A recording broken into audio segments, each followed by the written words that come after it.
Magano kami ni Daddy brunch. Brunch natin. Brunch. Pinakurat. Bikini man. Sarap ang pinakurat talaga. Mag-brunch kami. Di ba brunch? Breakfast. Itlog at hotdog. Yung nabili natin kamakailan sa Asian store. Mag-breakfast na kami kasi pupunta kami ng school. Meron kaming meeting sa ano doon, yung doktor nila sa school na doon. Doktor, ha? Wala. Doktor sa school? Ano? Ganyan. Basta doktor ng bata, pero nasa school. May ano kami dyan, may meeting kami today. Dapat nga din magpa-check up ako today kasi nga sakit-sakit ang aking ulo.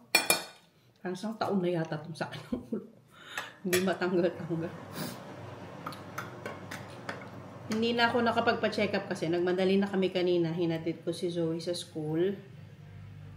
Diba yan? Tumigas. Ito yung mahirap dito kasi kapag malamig na tumitigas ang ketchup, ang Mang Tomas, ganyan. Ayun nga, dumiretso na kami sa school ni Zoe kanina. Hinatid ko na siya. Alam, magra-red yung daligo-ligo niyan. Bakit di naman natin Yung papasok ka sa school nung elementary ka or high school, tapos alam na mga kaklase mo yung ulam mo kasi may pula-pula yung ano mo, yung daliri mo. Nag-ketchup ka, either at hotdog or itlog. Hindi ko alam tungkol sa ano namin ngayon, imi-meeting namin. Ito yung may sila nag-ano. Kasi nag-message lang sa akin na baka sa health ni Zoe kasi 'di ba? Nung past few months, may sakit-sakit siya, hindi siya nakapasok sa school. Kinuha ding free ni Daddy Teba ng today kasi nga dito sa activity siya, dito sa meeting namin sa school. Yung may cheese. Wala naman masyadong cheese. Hindi masyadong halata. Okay lang. Ayaw mo naman yung may cheese talaga. Hindi kasi ako pwede sa maraming cheese. Maraming milk. Pwede ako konti lang. Pero pag sumobra na, yung naging yung 1 cup. Basta nag 1 cup ganyan. Magtutos na kayo ng banyo. Hindi. Hindi masyado. Hindi masyadong namula. Nag-orange ang aking daliri. Tara na guys! Bye dad! Hindi mo si dad. Buti na lang dito lang sa school ang meeting. Malapit lang. Sinundo na ang Zoe. Hi! We go inside. Dito ang meeting guys. Titingnan nila weight ni Zoe. Ben jij met kleren aan, ben je 18,5. Nou maak ik er 18 kilo van. Dat is niet, is dat gewoon normaal of zo is zo Dan moet ik even haar lengte erbij. Ja, oké. Ja. Kijk, je mag hier met je Ang rug height niya. Oei. Hoe lang? Je voeten maar helemaal naar achteren. Oei. Heel dicht bij elkaar, je voeten. Ja, goed zo. Een beetje, ja, zo. En jij bent 1,11 meter. Ja, stap maar. Wauw. Zo groot ben je. Wauw. Lang een meisje. Hala, inubon na. Kijken hoe jij gegroeid bent.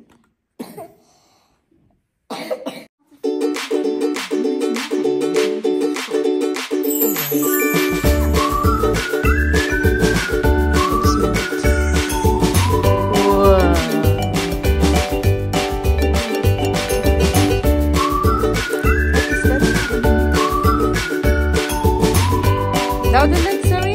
As it's allowed. Or, what moet je doen?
ako ng Ate Zoe.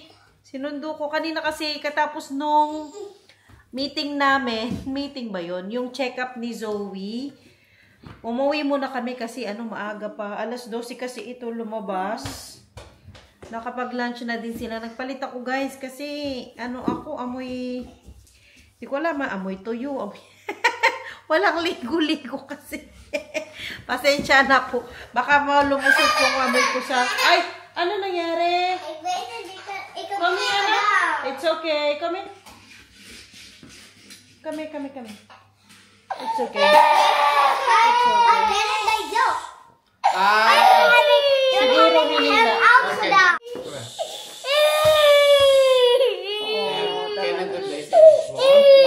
It's okay, anak. It's okay.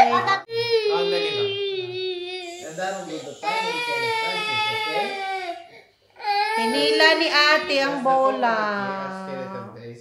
It's okay, anak. It's okay. It's okay. It's okay. It's okay. It's okay. Palitan ni mami ang damit mo, ne? Alalalala. Ay!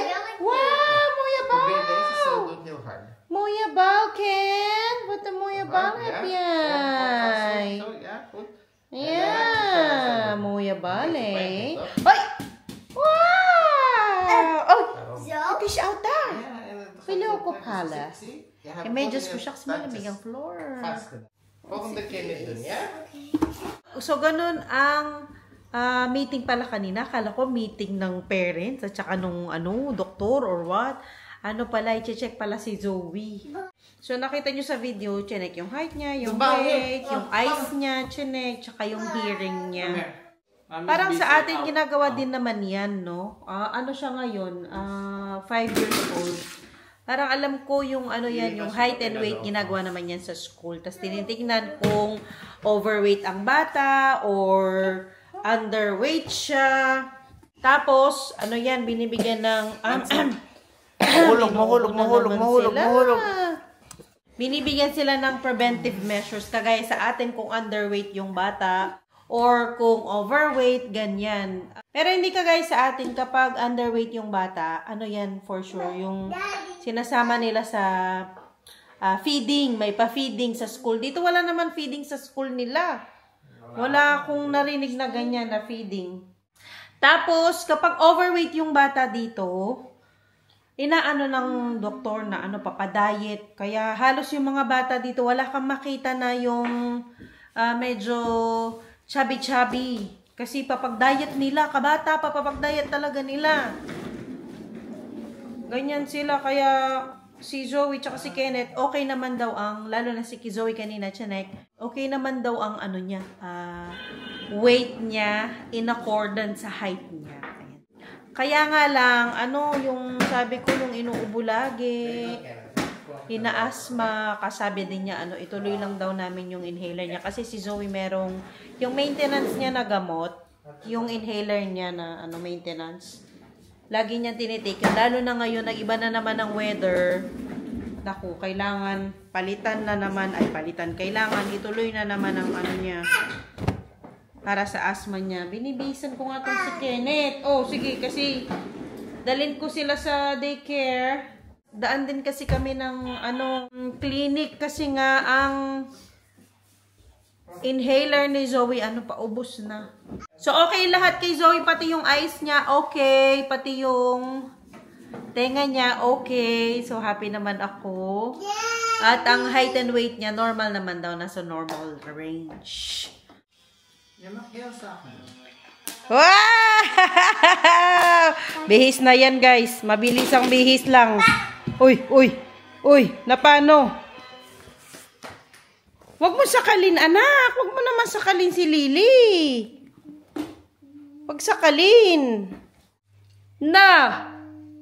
Huwag sakalin. Uy! Lagay mo sa floor. Lagay sa floor.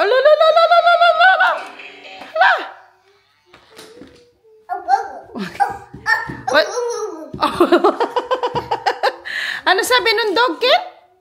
Ano sabi ng dog? Uy!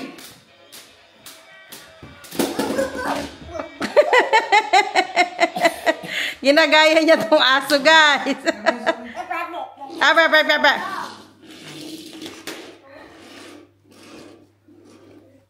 Hatid natin sila, guys. Oh, naka-hip seat ang Kenneth natin for today. No. Daddy! Daddy! Si Mami, ito anak.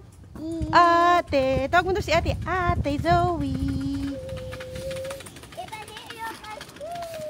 Tawagin mo to si ate. Ate. Ang ate, ayun na. Nauna na. Kasama ang dadad. Itong bahay na ito, yan. Kung maalala ninyo, uy. Uy.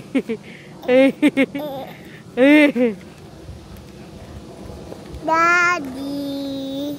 Daddy. Daddy. Kung maalala ninyo, pinicturan ko yan ng gabi. Tas ang daming stars. Inano ko yan, pinost ko yan dun sa Facebook page namin. Diyan o, pakita ko. Ayan. Yung picture na yan. Gusto ko siyang puntahan. Tapos ibigay ko sa kanya yung picture na yan. I-print ko. Kasi ang ganda ng pagkakuha, di ba?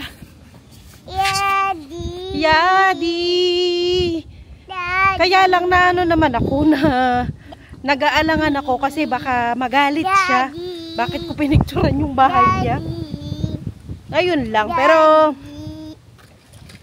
baka katukin ko siya isang araw, bigay ko sa kanya, i-print ko. Kasi ang ganda, di ba? Ang ganda ng pagkakuha. Maganda yun i-post sa wall. Yung itsura ng bahay mo ngayong 2024, yung ganyan. Na paano naman? Daddy. Daddy. Wawa. Paano? Daddy. Na paano? Okay. Na paano, Daddy? Daddy. Nakatayo pa Daddy. Sige na. Ito mama. Echt niet. Okay, sige na. Daddy. Sige na. Ate. Ate, Daddy. Daddy. Ay, ano daw sabi nung cat? Ano daw sabi nung cat? Daddy? Sabi nung cat, Daddy. Daddy. Ayun lang ang daddy niya. Oh. Ayan. Naku po. Ate, Daddy. Yung picture ni Zoe dito. Daddy. Wait lang. Ayan. Yung picture ni Zoe dyan, nakita ni Lily. Tapos sabi ni Lily, gusto daw niya tong makita in person at picturean kami ngayong spring. Sabi niya, spring edition daw kasi last time na pinictorial niya kami. Si Lily, kung ma-remember pa ninyo, kasama ko sa work. Gusto daw niya kaming i-pictorial ulit ngayong autumn. Kasi nga maganda yung mga kulay na mga leaves. Hindi ko pa alam kung kailan niya gusto. Pero mostly, yon Saturday or Sunday. Ano yan? Na paano kayo? Nag-aaway na naman tong magkamuka. Oh. Ano? Ulit? Ay, Daddy. Tapos, nag-stop ikaw. Oo, wag mo daw siya i-stop, Daddy.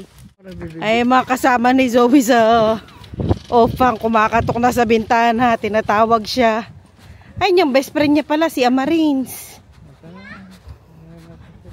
Hala, yung isa doon binubuksan pa yung bintana. Hala, nabukas yung bintana. Come, Zoe, now. Come, Zoe. That's Vena. Come. Oh, bilis natin, no? Natin na natin yung mga bata. Nag-order na kami ng dun sa clinic. Meron tayong ganyan? Triple para ubus na. Ako na lang tayo dito. Bumibili kasi kami na... Nag-order nga kami ng sa clinic, yung ni Zoe inhaler. Tapos dumiretso kami dito kasi nga November 1, nagtingin kami ng mga kandila. Kasi sinisindihan namin ng kandila yung daddy ni Daddy Teban, si Daddy Kenneth. Ito na lang. Merong ganito, yung maliliit lang. Pero ito na lang siguro kunin ko.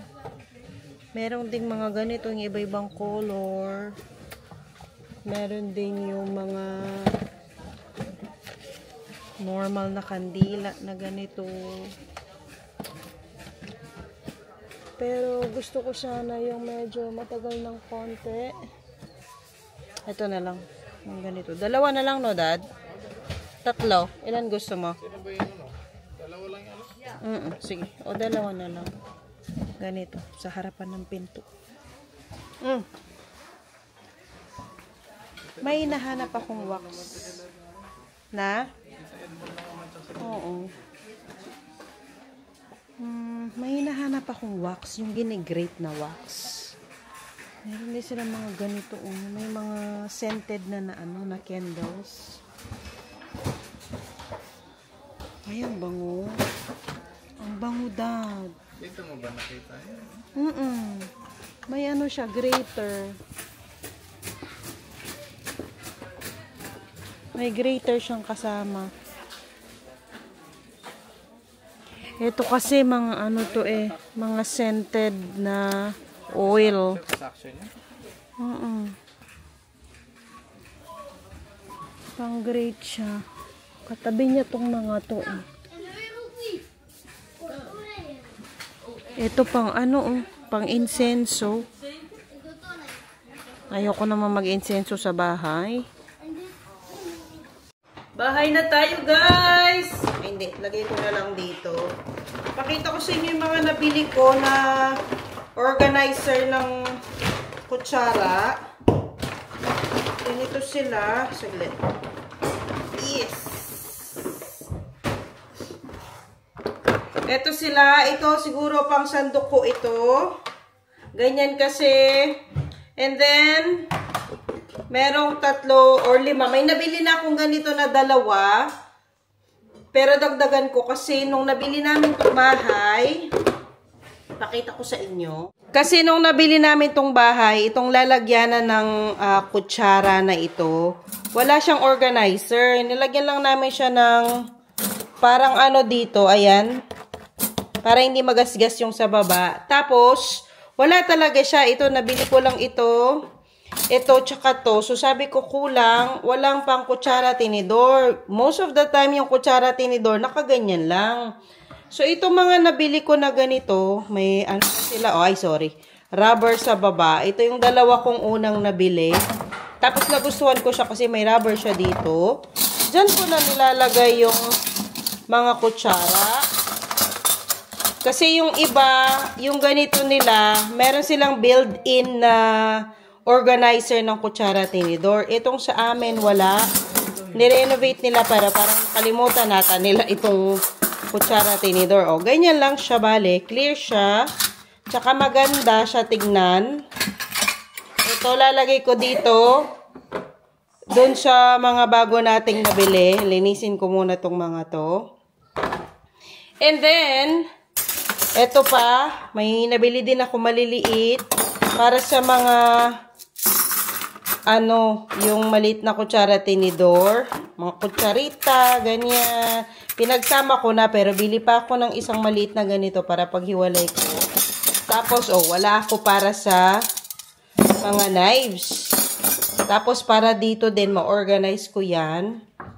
Tapos, this one, mas mahaba kasi siya, mas maganda siyang tingnan. So, para organize ang dito mga kutsara, hindi sila kalat-kalat. So, yun lang. Linisin ko muna itong mga to, guys. At nang ma-organize ko itong lalagyan ng kutsara. Nung binili namin itong bahay, malapit nang mag 1 year pala, Dad. Dad? Malapit na pala kaming mag 1 year dito. Kailangan mag-ano ko. 1 year na natin ito. Pas 1 year. Nabili natin ito. Wala pa, October yun. Nung nabili, pero nung lumipat tayo ba, yung lumipat. Malapit na kami mag 1 year dito na nung lumipat kami. Kailangan nating magpapansin. Tapos yung mga nabili ko, kandila, 2 lang naman ang nabili ko. Para sa ay, ang bango. Dito naman, hindi kagaya sa atin na kapag November 1, pumupunta sa sementeryo, nagsisindi ng kandila, naglalagay ng bulaklak, yung ganyan. Walang ganyan dito, no? So, ang gagawin lang namin, since gusto namin pa rin yung tradition, gawin pa rin yung tradition ng araw ng mga patay. So, bumibili kami ng mga kandila every ano yan, bago mag November 1 para sindihan. Usually, sinisindi namin to sa may harapan ng pitok, hindi masyadong mahangin, or sa hang na tinatawag dito. Ayan, so yan ang nabili nating kandila. And i-end ko na ang vlog natin for today, guys. Thank you so much for watching, and please don't forget to subscribe to our channel kung di pa po kayo nakasubscribe. At yung mga bago po sa aming channel, thank you so much for subscribing. Please don't forget our Facebook din po. May Facebook po kami, Zunina's World Vlog. Same name po ng aming YouTube. Please follow us doon po. Naglalagay po kami ng minsan ng mga pictures, ng mga updates doon. So, ng mga reels minsan kapag sinisipag. So, para po updated kayo sa aming buhay dito sa Netherlands, please do subscribe. Thank you for watching, guys. See you all next time.